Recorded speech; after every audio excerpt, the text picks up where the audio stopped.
El doctor Orlando Camacho Naceda es el director general de México SOS. Está en cabina esta mañana, platico con él. Gabo Libros, Arte y Café presenta La Entrevista con Emanuel Civilla. La Entrevista. ¿Cómo estás, Orlando? Qué gusto recibirte de nuevo en cabina. Muy buenos días. Gracias, Emanuel. Siempre es un gusto estar contigo y con tu auditorio. Gracias por invitarnos y recibirnos. Le acompaña a Orlando el doctor Luis Felipe Pérez, coordinador general de la Mesa de Seguridad de Villahermosa. Muy buenos días también. Muchas gracias por recibirnos, Emanuel. Las 8:37, pues el tema de seguridad es el tema que trabaja en particular México SOS. Yo quisiera iniciar conociendo, Orlando, tu opinión sobre lo que está ocurriendo en estos momentos en nuestro país. Se da la percepción, se tiene la sensación de que se ha incrementado el tema de violencia en México. Sí, bueno, los números duros hablan de una pequeñísima baja de homicidio, que realmente es como si no hubiera bajado el homicidio. Realmente es un tema. El tema de la extorsión y el cobro de piso es un delito que desafortunadamente ha aumentado 30%. Estamos en un problema serio. Está disparado, nos hemos enterado de muchos casos. Sí, ese es un tema que no sonaba tanto y hoy está sonando. Y tenemos un problemón con el tema de las carreteras. Por supuesto que es un tema de robo a transporte y ahí tenemos las manifestaciones en diferentes lados del país. Viene un congreso importante para ello, pero es un tema que ya más o menos en algunos lados se había calmado y hoy estamos empezando a tenerlo. Entonces, yo diría que, y lo hemos comentado varias veces, Manuel, si no tenemos claridad en una estrategia puntual en los temas de seguridad y de justicia, es complicado en algún momento poder ayudar y apoyar concretamente en temas puntuales. Y la otra cuestión que vemos es debilidad institucional en muchas áreas. En las partes federales es un tema importante, la coordinación es fundamental, y entonces tienes un país un poco revuelto en estos temas que te ocasiona, entonces, no una paz o una tranquilidad que es la que deberíamos de tener. Y la que tenemos, la tenemos en algunas zonas, que sí las hay, por supuesto, hay zonas en el país, afortunadamente, que están en paz, que van caminando con cierta normalidad, pero porque han tenido la habilidad, me parece, justamente de fortalecer a sus instituciones, de coordinarse entre ellos mismos, con la parte federal y con la ciudadanía. ¿Y son las más o las menos en el país? Yo creo que son las menos. Hay muchas zonas que viven en paz. ¿Son las menos? Yo creo que son, diríamos que ahí se van, ¿no? Yo creo que hay muchas zonas que no conocemos cómo están, pero hay zonas que tienen complicaciones. Tú ves estados como Michoacán, Manuel, por ejemplo. Más o menos estaba en paz, más o menos tranquilón después de sus problemas. Y hoy ves zonas en Michoacán que están en paz y zonas que están pero muy complicadas, ¿no? Que ya más o menos estaban en orden. Entonces ves Apatzingán, todo Tierra Caliente, por ejemplo, esa es una zona. Ves la zona de Tamaulipas, que la habíamos hablado la vez pasada. Un ejemplo de cómo un estado tan complicado como Tamaulipas había superado una etapa complicadísima. Y hoy estamos viendo un Tamaulipas otra vez con ciertas complicaciones, sobre todo de la mitad para arriba, ¿no? La mitad para abajo sigue manteniéndose. ¿Pero por qué se mantiene? Porque hay un trabajo serio en temas de seguridad, pero donde hay una intervención ciudadana, donde hay una intervención de autoridades, donde hay una coordinación en las cosas. Ves un Coahuila que más o menos se mantiene en orden y en paz. Yucatán que se mantiene, un Querétaro que se mantiene. Pero hay otros lugares donde ves cosas revueltas que estaban bien y que hoy se están descomponiendo. Quintana Roo, Veracruz, por ejemplo, son estados donde observamos hechos que preocupan. Fíjate que hablando de Veracruz, ayer estuve en Veracruz, tenemos la mesa en Jalapa y en algunos otros lugares, y realmente estos hechos son importantes. Lo que acaba de pasar en Veracruz son hechos que nos pueden llamar la atención, nos prenden un foco amarillo. Pero en el recorrer de los años de Veracruz, de este sexenio, ha sido el mejor Veracruz en números duros, realmente de lo que venía siendo. Por ejemplo, hay ciudades como Coatzacoalcos, que tenía un índice de secuestro altísimo. Hoy lleva varios meses ya con 0 secuestros. Jalapa, que tenía un índice de secuestro, 0 secuestros. Homicidio a la baja. Entonces, Veracruz no es tanto el problema en términos generales como lo era antes. Es un tema. Quintana Roo. Quintana Roo es un estado complicadísimo por lo que implica para México, para el turismo y para la imagen pública a nivel internacional. Es una de las plazas, supongo, de las más peleadas. Es de las más peleadas, por supuesto. Tiene ciudades como Tulum, que es una zona internacional de grandes conciertos internacionales, donde viene mucha gente, donde viene un mercadazo entonces para muchos grupos, ¿verdad? Pero tiene zonas como Playa del Carmen, el propio Cancún, Isla Mujeres, etcétera. Son zonas complicadas, pero que más o menos se han mantenido en ciertas cuestiones de seguridad, no en todas, y se te revuelve cuando tienes temas como el de la trata, por ejemplo, ¿no? Que es un tema complicadísimo en Quintana Roo, justo del que es se donde viene estamos. Hablando desde hace mucho tiempo, pero no terminan de resolverlo. No, y hasta hace año y medio que empezamos a generar cierto ruido en Quintana Roo. Hay una buena relación que tenemos con los gobiernos ahí, con los que han pasado y con el que está ahora, con el de la gobernadora Mara, hay una buena relación.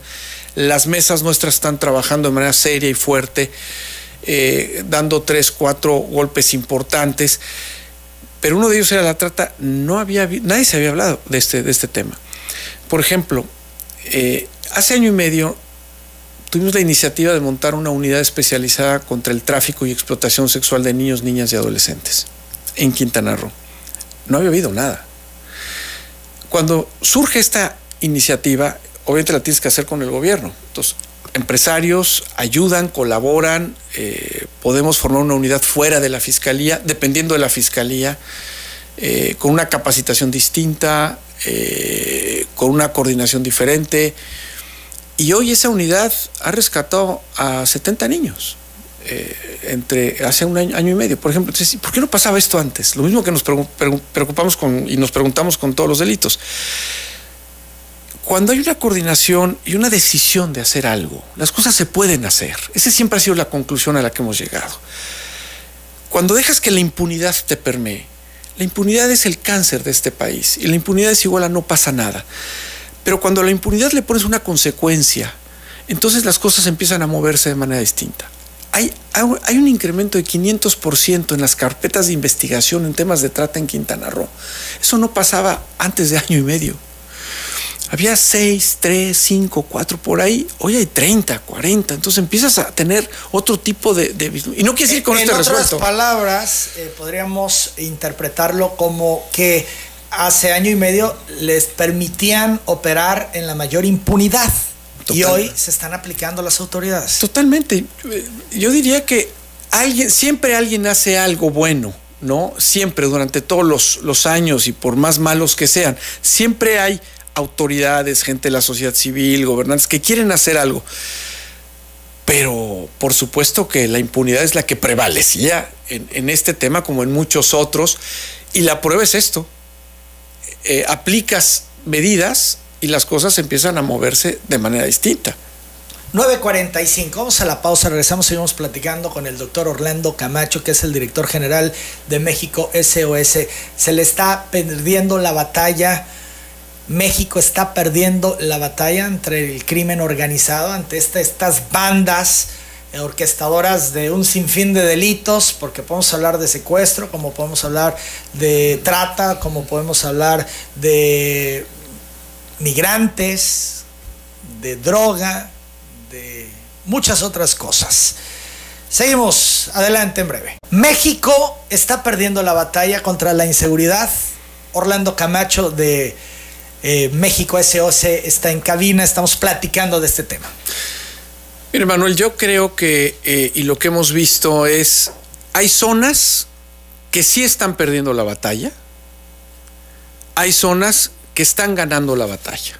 Y eso es, y sería injusto meter en una misma canasta a todo un país tan convulso y tan grande, tan rico y con tanta gente trabajando bien, meterla en la canasta de aquellos que no están haciendo bien las cosas.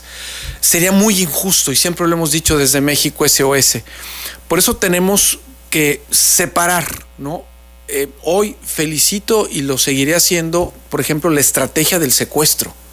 El secuestro en el país desde hace ya años, no en este sexenio, empezó el sexenio pasado, fue una estrategia exitosa. Y hay que decirlo que todo el tema de la Coordinación Nacional Antisecuestro es una idea ciudadana, no nació de la autoridad, fue una idea ciudadana donde nos sentamos con en su momento el secretario de Gobernación, planteamos una serie de esquemas, lo tomaron, escucharon, y pulimos entre varias organizaciones, todo lo que fuera, y hay una estrategia exitosa que este gobierno hoy pues la ha mantenido, al menos eso es algo positivo, pero y así como hay zonas buenas que están manteniendo las cosas y están haciendo las cosas bien, hay zonas complicadas que no entendemos y que por supuesto están perdiendo la batalla. ¿Tienen que ver con las autoridades locales que no se comprometen? Yo creo que tiene que ver con varios factores. Uno, autoridades locales, por supuesto, que pues tienen su bono de tiempo porque a lo mejor entraron no conociendo muy bien o en lo que quitas unas cosas y pones otras. O están coludidos. También hay que decirlo. No, hay gente que puede estar muy coludida, a lo mejor negociada, otras sí creo que hay mucha incapacidad en mucha gente que está llevando puestos muy importantes en estados y en federación, y que no están entendiéndole qué es lo que tienen que hacer en un puesto así, por supuesto. Entonces, entre corrupción, entre incapacidad también, y entre no querer generar los acuerdos necesarios. Pero otra también tiene que ver con la falta de habilidad para coordinarse, por ejemplo, entre instituciones municipales, estatales y federales, también tiene que ver con eso. Entre falta de estrategia, también tiene que ver con eso. Entre yo siento que hay Fuerzas Armadas, por ejemplo, a Marina en concreto, conociendo el trabajo de Marina de años anteriores y conociéndolo ahora, a mí me parece que Marina está un poco detenida, por ejemplo, en temas importantes que debería estar empujando, teniendo una de las grandes inteligencias del país. ¿No Marina, las dejan? No lo sé, pero no ves a Marina tan fuerte como en otras ocasiones. ¿Le han dado todo a Sedena? Yo creo que Sedena tiene una gran parte de responsabilidad en esto, positiva, hablo positivo, porque vaya que hoy hemos tenido una gran relación con el ejército, al menos nosotros, una gran relación con el ejército. Vemos cómo hay hoy grupos generales, todo, que están muy echados adelante, trabajando de manera extraordinaria, tal vez haciendo muchas cosas que tampoco les corresponden hacer.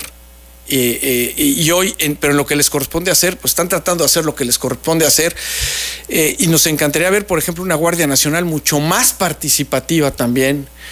Yo siento que la Guardia Nacional hoy le está faltando una identidad propia. O sea, ¿qué es la Guardia Nacional? Y nosotros apoyamos y empujamos, fuimos de los pocos organizaciones que empujamos la Guardia Nacional con mucha fuerza. Pero hoy sentimos que le está faltando, por ejemplo, una identidad propia. O sea, es ciudadana, pero no es ciudadana, pero ahora depende del ejército, pero cómo se conforma, pero depende de una Secretaría de Seguridad, pero ya no depende de una Secretaría de Seguridad.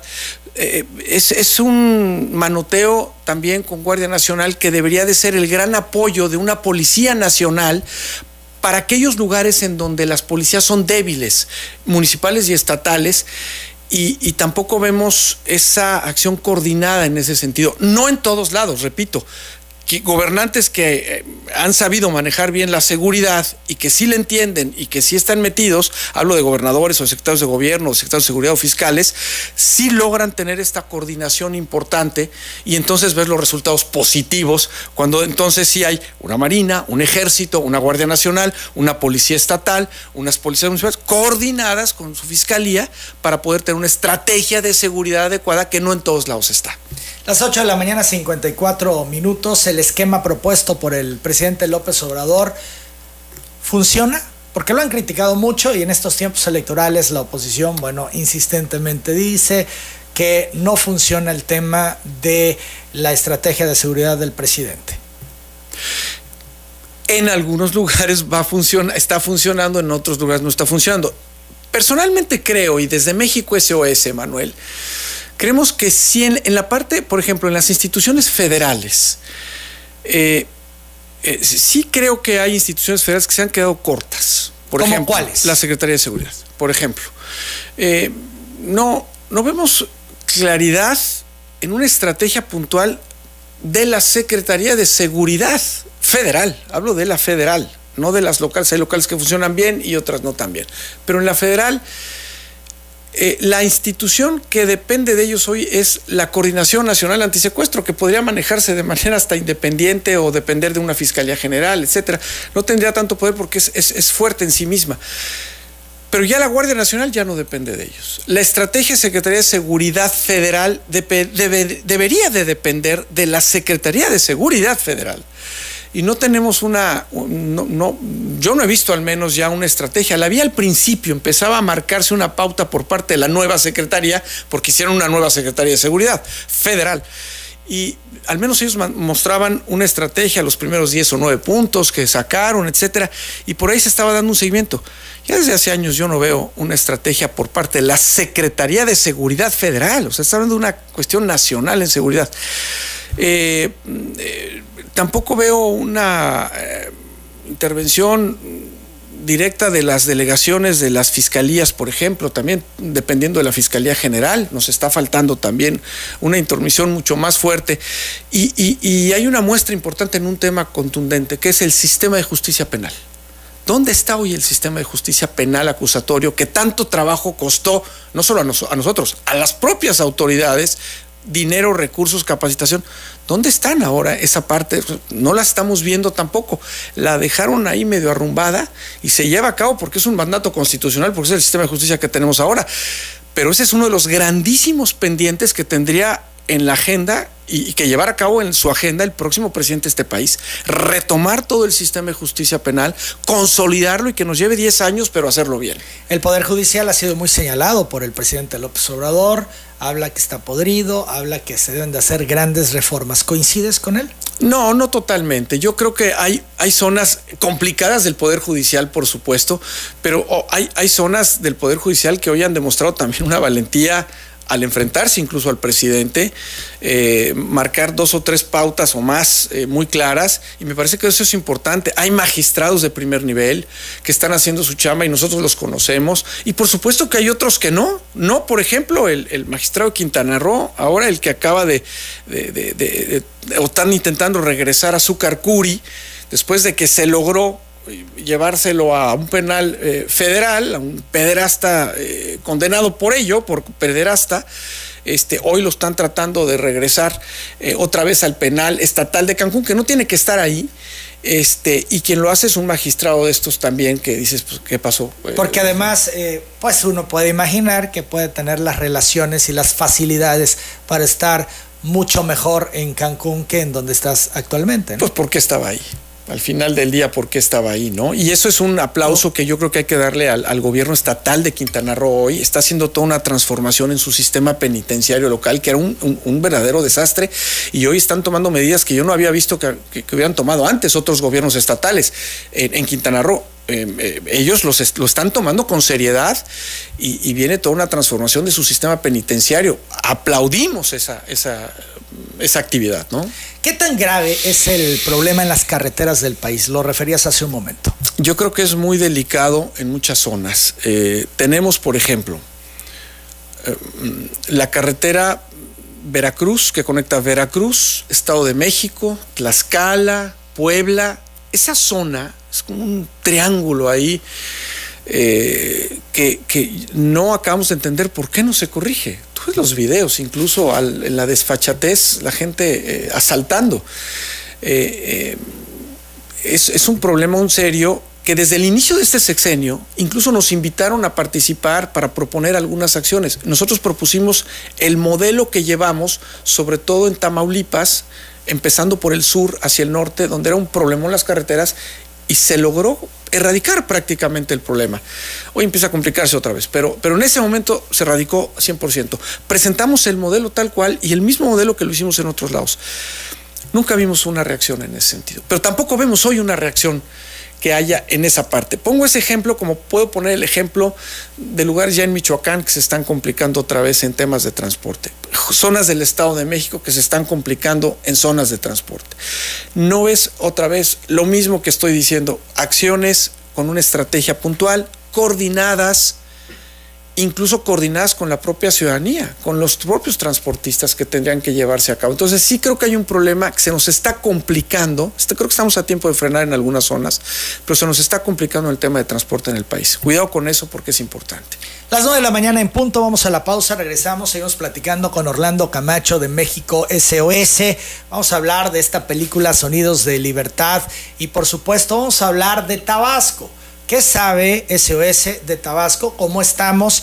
Y lo que dicen algunos actores, por ejemplo, el delegado de la Fiscalía de la República, que los hechos violentos registrados en la entidad son disputas entre bandas locales. Es el argumento que pone sobre la mesa. Orlando Camacho de México SOS, ¿cómo nos ven en Tabasco? Bueno, Tabasco ha sido un estado... sobre todo en estos, pues hay que decirlo, en estos años, que ha tenido unos buenos números. Bueno, hablo otra vez, me voy a los números, no a la apreciación, nada más, ni a la percepción. La percepción, pues la dirá el INEGI en su ENSU, por supuesto, o en la ENVIPE. Pero en temas de números duros, que es en donde nos movemos, pues lo que estamos viendo es un Tabasco con buenos números en homicidio, buenos números en extorsiones, buenos números en secuestro, buenos números, quiero decir, a la baja en todos estos, ¿no? Por supuesto.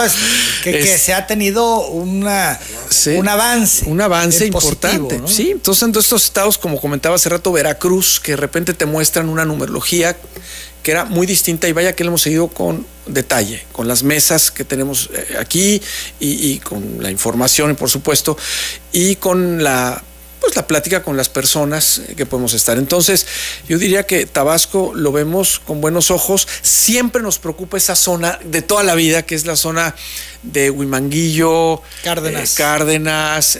Esta zona siempre es la zona complicada de Tabasco, ¿no? Y ahí es donde luego te ocurren o te empiezan a brincar los eventos. Bueno, pues esas son las zonas específicas que habrá que atender, por supuesto, ¿no? Tanto por el gobierno estatal como, según el delito, por los gobiernos federales o municipales. Las 9:05, ¿cuál sería la preocupación para Tabasco?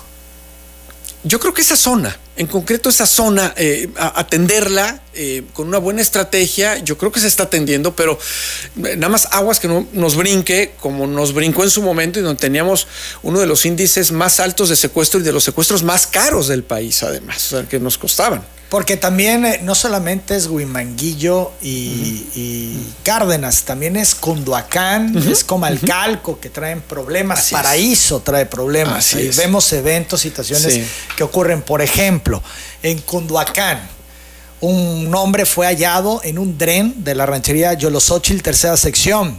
El sujeto, que se encuentra en calidad de desconocido, fue encontrado luego de un par de niños que jugaban por la zona vieran el cuerpo del hombre flotando. Al hacer el llamado, elementos de la policía municipal acudieron al lugar, mismos que solicitaron el apoyo de la Fiscalía, así como de Protección Civil, que con ayuda de una embarcación rescataron el cadáver. Ya no presentaba signos vitales, evidentemente sí presentaba signos de violencia y 2 impactos de bala en la cabeza. Esto habla claramente de una ejecución. Claro. Estamos hablando de Cunduacán. Esto es, si ocurren estos hechos en Tabasco, más allá de los números. Sí, claro, por supuesto. Y esos son a los hechos que me refiero, a los que hay que poner atención ahora, en este momento, antes de que se nos regrese o revierta la problemática delincuencial que estábamos teniendo. Fíjate, los hechos violentos registrados en últimas fechas en Tabasco obedecen a una disputa de territorio entre bandas locales y únicamente han sido esporádicos. Eso es lo que afirma el delegado de la Fiscalía de la República en Tabasco, Israel Salas Romero. Negó que cárteles del crimen organizado operen en la entidad. Nosotros estamos trabajando lo que es en coordinación con las demás instituciones, Seguridad Pública, Guardia Nacional, Ejército y Marina, y se ha logrado disminuir. Las estadísticas que maneja la Fiscalía del Estado y el CNI son hacia la baja. En últimas fechas se han dado sucesos, incluso la aparición de una cabeza humana fuera de una universidad. ¿Esto preocupa o qué tan alarmante pudiera ser? Bueno, han sido casos esporádicos. ¿Usted qué le diría a la ciudadanía? Que esté tranquila, confíen en nosotros, que confíen en las instituciones, el trabajo que ha hecho el señor gobernador a través de la mesa mesa de seguridad ha sido muy bueno y eficiente. Hay grupos delictivos, bandas conformadas, no sé si cárteles, que están detrás de estos hechos violentos. Bueno, evidentemente todos estos hechos violentos pues están relacionados con algunos grupos criminales locales que se están peleando entre ellos, se pelean el territorio, tienen disputas por algunas diferencias y pues es lo que los lleva a la violencia. ¿Qué sabe México SOS? Coincide con el delegado de la Fiscalía de la República en Tabasco. Son casos esporádicos, es disputa de territorio entre bandas locales, no son cárteles los que están operando. Mira, habrá que investigar bien de dónde y cuál es la inteligencia que se ha llevado para sacar a estas personas, ¿no? Entonces, para encontrar estos casos. Sí puede haber bandas locales, por supuesto, y esas las hay en todo el país. Siempre hay bandas locales actuando. Yo no creo que... Perdón, pero responden a un cártel. Puede ser. Esas bandas locales pueden responder a un cártel. Puede ser. No sabemos si estas respondan a un cártel o a una organización delictiva muchísimo más grande. Lo que sí podemos decir es que el país, por supuesto, tiene en la mayoría de sus estados organizaciones delictivas, cárteles fuertes que están actuando. Pudiera ser el caso en Tabasco, como lo es en Quintana Roo, como lo es en Veracruz, en otros lados. El tema no es que estén estos casos, el tema es la autoridad cómo está actuando al respecto. Pero no es un primer paso reconocer que están en el Estado, porque las autoridades descartan que operen cárteles en la entidad. En reiteradas ocasiones el secretario de Seguridad, la misma Fiscalía del Estado, el mismo gobierno dicen no operan cárteles. Tú dices en todos los estados del país. En muchos de los estados, no sé si en todos los estados, pero en muchos de los estados del país sí operan. ¿No se está negando una realidad en Tabasco, Orlando? Mira, debería, o sea, la información la tendrán ellos puntualmente en cuanto a los cárteles y en cuanto a quién opera. Eso tendrá una información muy puntual y me parece que ahí habría que creerles, en ese sentido, decir, a ver, si no hay cárteles aquí y dicen que no, y hay organizaciones delictivas, habría que tener la estrategia entonces para actuar de ello. La experiencia que hemos tenido es que muchas de estas organizaciones locales muchas veces dependen de una organización criminal mucho más poderosa. No necesariamente opera directamente o dirige desde el propio estado. Muchas veces operan desde otro estado. Pero esa es la forma en la que, por eso digo, hay que poner atención desde ahora, porque esa es la forma en la que empiezan a medir, a pegarle a otros, para que en algún momento puedan entrar de manera complicada. ¿Qué es más fácil combatir? ¿Una banda local o un cártel de la droga nacional?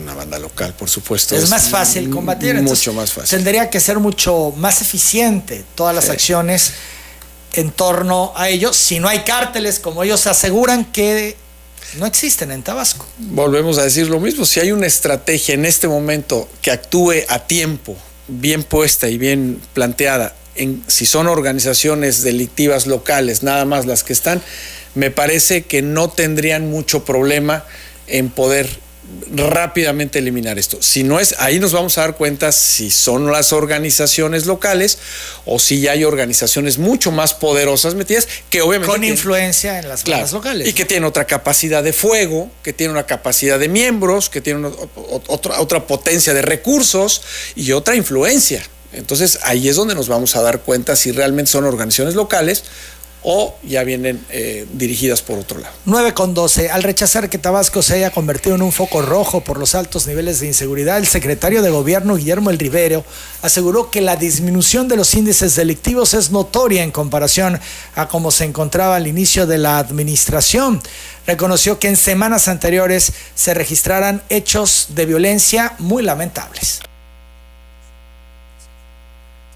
Muchísimo los índices delictivos, la violencia, a como encontramos el Estado en el año 2019. Y por otro lado, se trabaja arduamente para que exista seguridad en beneficio de los tabasqueños todos los días. Todos los días sesiona la mesa de seguridad y eso es lo que parte de la estrategia que ha dado importantes resultados aquí en el Estado. Dicen los gallegos que hay posibilidades de que regresen autodefensas al municipio de Cárdenas, sobre todo por esta inseguridad que hay. No, yo no coincido, yo no veo la necesidad de que exista la autodefensa, porque como yo les estoy diciendo, si ustedes hacen un comparativo relativo a otras administraciones, como cuando gobernó el PRD, híjole, pues era Pueblo Fantasma Cárdenas. Hoy no estamos en este supuesto. Sí reconocemos que se presentaron hechos de violencia en días antepasados, pero también en días presentes ustedes pueden constatar que se ha bajado esta clima de inseguridad.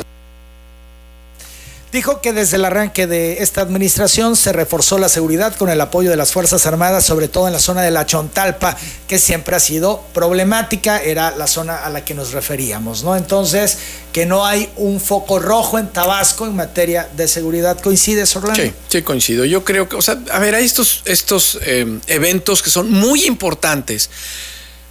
Cuando ya son de forma continua es cuando ya tienes focos rojos importantes. Creo que hoy todavía Tabasco puede actuar de manera, como lo hemos dicho, de manera acertada, puntual. Creo que hay una coordinación entre las autoridades y me parecería que no deberían de tener mucho problema para poner orden en estos eventos que están teniendo. El alcalde de Tacotalpa, Ricky Arcos, reportó que tienen problemas con bandas de Chiapas que vienen a delinquir a Tabasco. Indicó que se han tenido complicaciones en el tema de seguridad. He reportado ya en la mesa de seguridad la preocupación que tenemos por unos grupos que están viniendo de Chiapas. Y bueno, el día jueves precisamente la mesa de seguridad se va a celebrar en Tapijulapa, en el pueblo mágico que es más cercano a uno de los municipios chiapanecos, precisamente para buscar fortalecer estos vínculos. ¿Van a invitar también a autoridades de Chiapas para...? Yo estuve ya platicando con el presidente municipal de Chiapas. Desafortunadamente esos municipios tampoco cuentan con suficientes elementos policiales y tampoco con patrullas. Entonces eso hace más difícil hacer esta sinergia. Por lo tanto, en esta mesa de seguridad voy a replantear lo que he pedido desde siempre, que es crear este vínculo entre las autoridades de Chiapas y Tabasco, pero en ese sentido no solamente corresponde a un tema municipal, sino los estados tienen que participar. Rebasados en los municipios. Aquí escuchamos un caso, el de Tacotalpa, el alcalde, donde dice que estas bandas delictivas han ocasionado que incremente el robo de autos en su municipio, en Tacotalpa, pero que vienen de Chiapas, es lo que afirma. Lo que él dice, y digo, Chiapas hoy está teniendo un repunte en temas delictivos, eso es cierto también. O sea, Chiapas tiene algunos problemas que sí son notorios, que antes no habíamos notado y hoy sí están dándose. Nosotros acabamos de realizar, de hacer y de formar una mesa ciudadana de seguridad y justicia en San Cristóbal de las Casas, por ejemplo, allá en Chiapas. Y ser una ciudad en donde no nos habíamos metido, no conocíamos bien. Y hoy que estamos viendo, pues sí ves lo que tienen muchos municipios en el país. Nos volvemos a encontrar una debilidad institucional municipal, una policía descuidada desde hace tiempo. Hoy precisamente el primer diagnóstico y la primera estrategia es cómo vamos a ayudar a fortalecer esa policía municipal, porque pues tienen por ahí esta banda de los motonetos famosos que están actuando, pero que lo mismo es siempre, se les ha dejado moverse a sus anchas, y ya hoy se convierten en una organización que puede causar problemas en el momento que ellos quieran causarlo.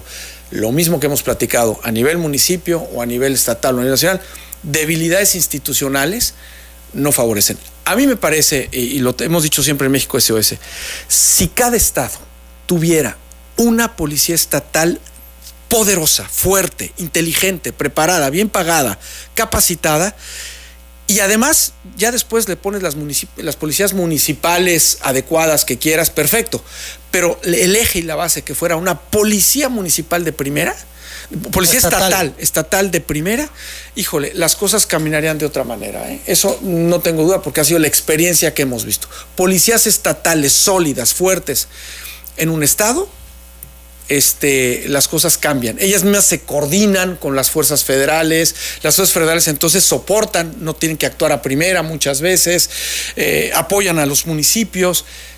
Eso es, por ahí debería ir la estrategia de seguridad nacional y de cada estado.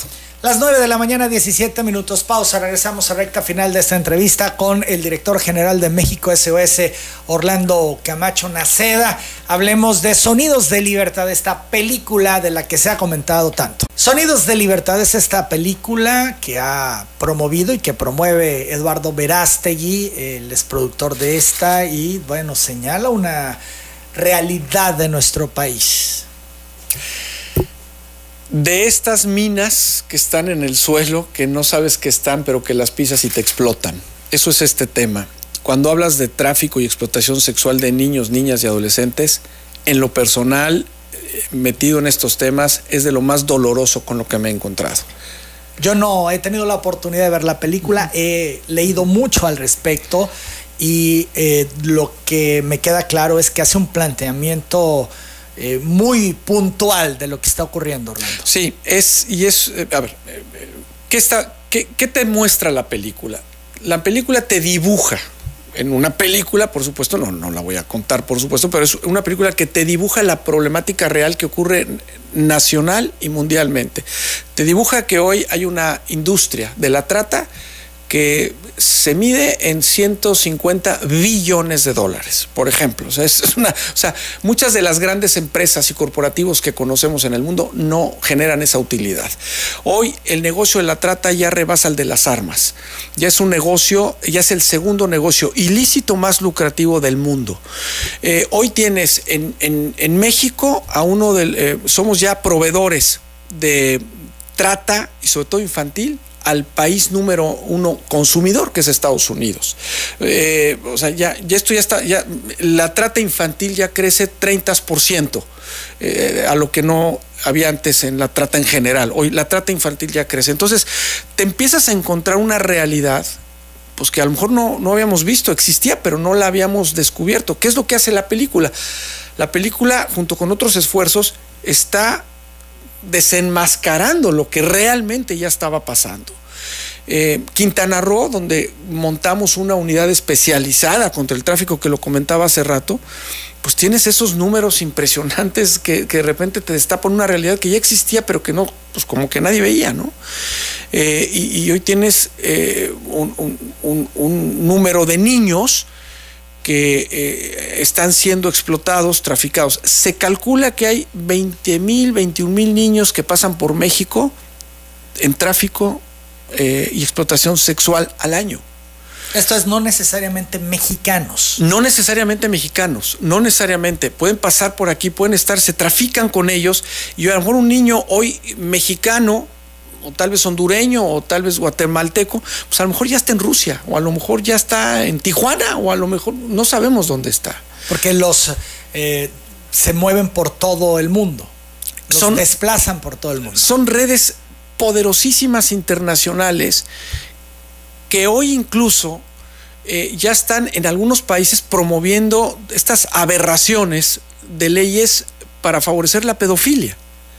Entonces, mucha gente y adultos que tienen hoy el vicio, realmente el vicio, la perversidad, pues de tener relaciones sexuales y de buscar relaciones sexuales con niños. Pero niños, te estoy hablando chiquitos, de 1 año, 2 años, y 8, 9, 10, 13. Vas viendo una brutalidad en esto, que esto es, de verdad, es diabólico. Esto monstruoso. Es monstruoso, ¿no? O sea, no hay manera, no hay palabras para decirlo. Lo peor que yo he visto en mi vida es esto. No lo acabo de entender. Entonces dices, ¿cómo podemos parar esto? Ahí es donde en esta unión, porque la película yo la conocí hace 2 años, cuando Eduardo Verástegui, en alguna invitación a Fernando Landeros, ellos se conocieron, le platica el tema. Fernando me habla a mí, que nos conocemos hace 2 años, me dice, oye, platicamos ahí un momento con Eduardo, Fernando y yo, y de ahí surge la idea incluso de, bueno, algo tenemos que hacer, cruzados de brazos no podemos estar al conocer esta realidad. Fue cuando se decide formar una organización que esté dedicada exclusivamente a este tema, a la explotación y tráfico sexual de niños, niñas y adolescentes, y es cuando surge Freedom. Freedom es, ayer junto con La Mesa y México SOS, es quien presenta la película. No es que la presentemos nosotros, la película está en cartelera, es que cerramos algunas salas precisamente para hablar que también se está haciendo algo, que hay quienes están haciendo, y no somos los únicos, por supuesto, pero entonces México SOS se mete a fondo también en este tema, y generamos Freedom, y hoy Freedom ya tiene unas áreas definidas de trabajo muy puntuales, desde capacitación, sensibilización, hemos capacitado ya más de 10,000 personas en líneas aéreas, en hoteles, en todo este rollo. Ahí vamos, pero en digitalización, que es importantísima. ¿Qué podemos hacer los ciudadanos? ante esta realidad tan diabólica como tú lo mencionas, y me parece que cumple perfectamente bien la palabra. En casa, ¿qué se puede hacer para protegernos de esto que está ocurriendo? Importantísimo lo que me preguntas, Emanuel. Hemos encontrado, dos realidades. La primera es lo que muestra la película, que son estas grandes redes que secuestran niños prácticamente para explotarlos, venderlos y prostituirlos tal vez 8 o 10 veces al día, romperlos y deshacerlos, pero en redes, ¿no? Lo que hablamos. Y a lo mejor esos niños no los volvemos a ver nunca. Son las grandes redes, pero eso te equivale más o menos al 30%.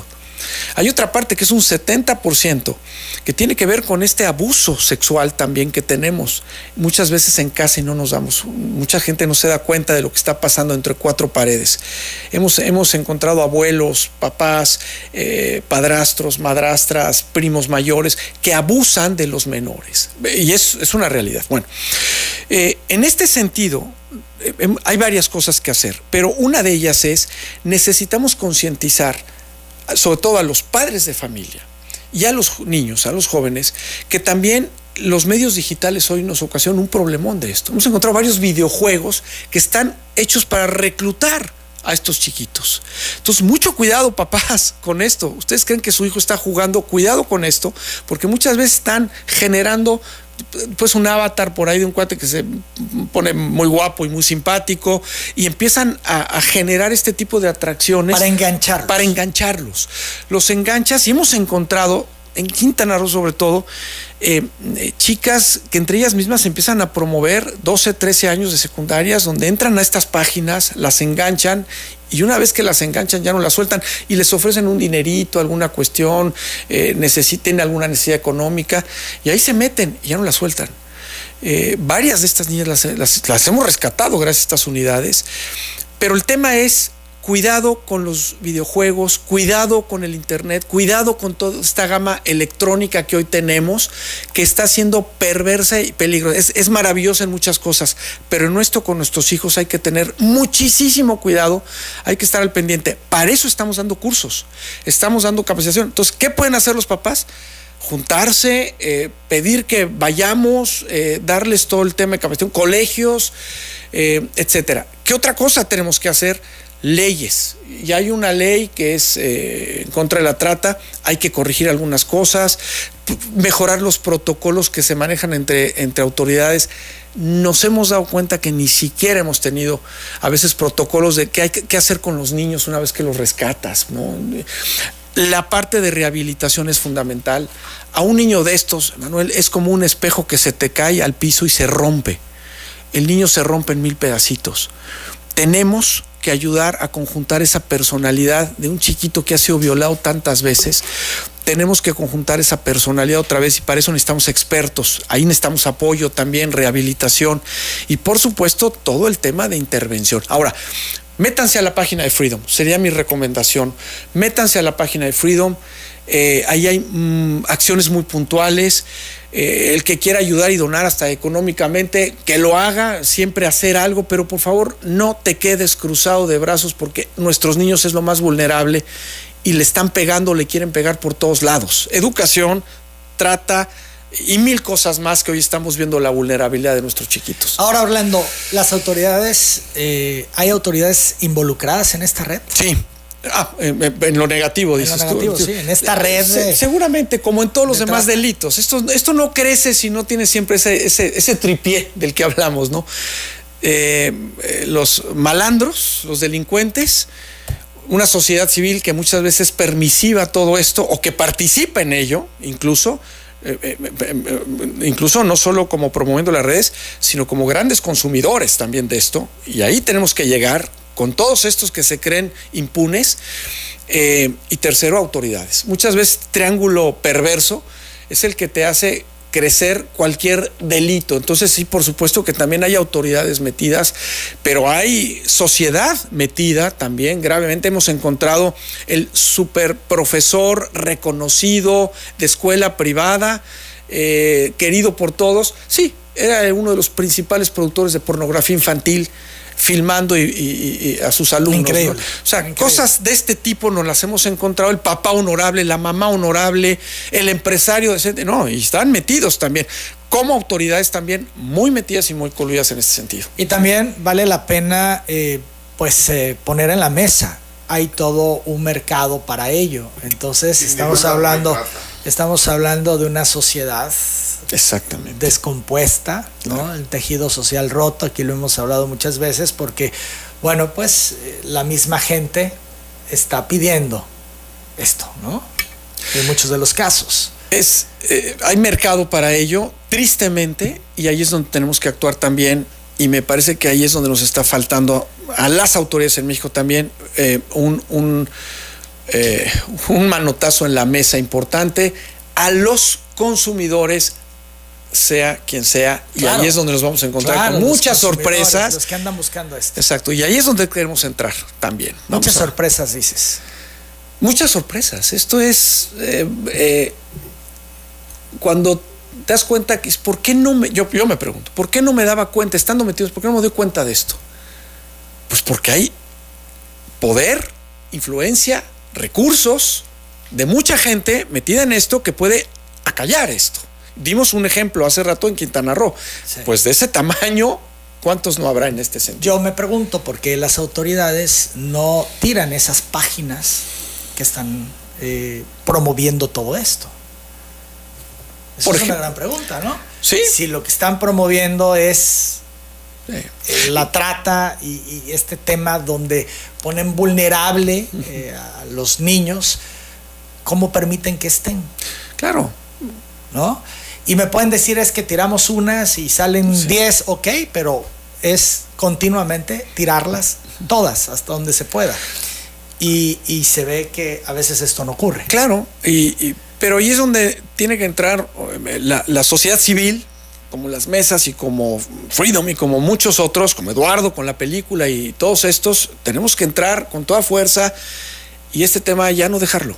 Este tema le estamos entrando y ya no lo vamos a dejar nunca porque está vulnerando lo más delicado que tenemos y esto hay que ir juntos, tope hasta donde tope. Los medios de comunicación son fundamentales, nos hemos dado cuenta en este tema también para mencionar, para decir y para hacer lo que se tenga que hacer. Yo creo que hay muchas autoridades buenas, como siempre lo he dicho, con quienes nos hemos encontrado, que tienen toda la voluntad de trabajar, que son padres de familia también, que les duele todo esto, que a veces les faltan los recursos, les falta el apoyo, les falta lo que sea, está bien. Pero bueno, para eso estamos todos nosotros. Y ahí es donde tenemos que romper ese tripié perverso para formar justamente este tripié pues virtuoso, en donde cuando lo formas las cosas funcionan bien. Y quiero generar eso, o sea, terminar diciendo sí se puede vencer, por más perverso y malvado que veamos todo esto, por supuesto que se puede avanzar, se puede detener a la gente, hay esperanza para hacerlo, está el cómo sí y hay ejemplos exitosos y gente que lo puede hacer. Hay que hacerlo y hay que sumarnos, brazos cruzados, ya no. 9:34, Orlando Camacho, muchas gracias. Gracias a ti, Manuel, como siempre. Es interesante platicar contigo. Igualmente, Manuel, a ti y a tu auditorio un saludo y un abrazo muy fuerte. Muchas gracias. Camacho es director general de México SOS. Gracias también al doctor Luis Felipe Pérez, que es el coordinador general de la Mesa de Seguridad de Villahermosa. Muchas gracias y magnífico. Gracias. Bien, las 9:35, yo hago una pausa, regreso con más.